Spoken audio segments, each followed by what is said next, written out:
Tonight, we will see some of the strongest winds since December 2021, the winds that fueled the Marshall Fire. But tonight's wind event is different, colder, and the humidity is higher.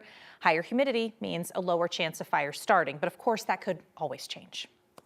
With that said, 25% relative humidity is still pretty darn dry.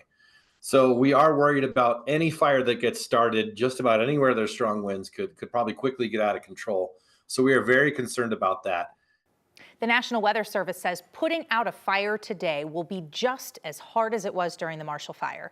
We should also expect high winds to bring down trees, large branches, especially ones that may have already been damaged by heavy wet snow just a few weeks ago.